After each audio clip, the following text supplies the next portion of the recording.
Praise the Lord.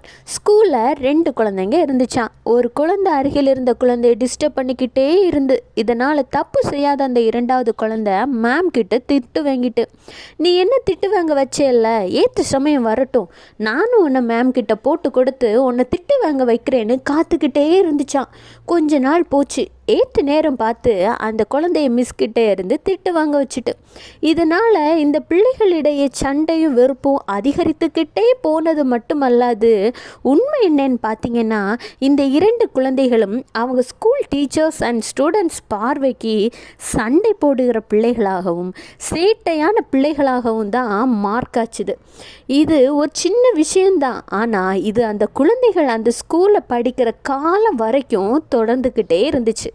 இது மாதிரி தான் உலக மனிதர்களாகிய நாமளும் நமக்கு ஒருத்தங்க ஒரு தீமை செய்தால் அவங்களுக்கு நாம் பதிலுக்கு செய்யணுங்கிற நோக்கத்தில் நம்ம குரோத்தை மறந்துடுறோம், நம்ம ஃபேமிலியை மறந்துடுறோம், நம்ம லட்சியத்தை மறந்துடுறோம். அவங்கள டார்கெட் பண்ணியே நம்ம முன்னுக்கு வர்றதும் இல்லை, மற்றவர்களுடைய பார்வைக்கு நம்ம ஒரு கெட்டவர்களாக மார்க் பண்ணப்படுறோம்.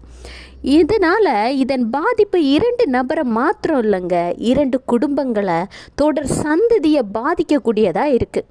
கர்த்தர் சொல்லுகிறார், நீதிமொழிகள் 20:22, தீமைக்கு சரி கட்டுவேன் என்று சொல்லாதே, கர்த்தருக்கு காத்திரு, அவர் உன்னை ரட்சிப்பார்.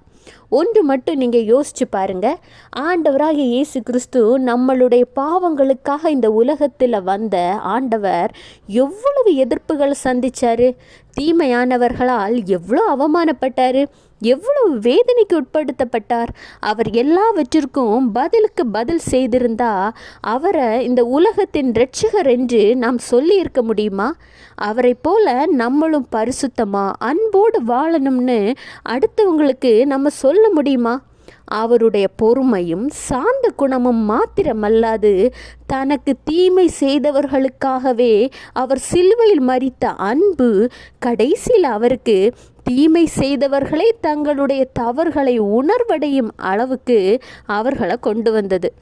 இப்பேற்பட்ட ஆண்டவராகிய இயேசு கிறிஸ்துவோட செல்ல பிள்ளையாக இருக்கக்கூடிய நீங்கள் தீமைக்கு தீமை செய்வேன் அப்படின்னு யோசிக்கலாமா, சொல்லலாமா?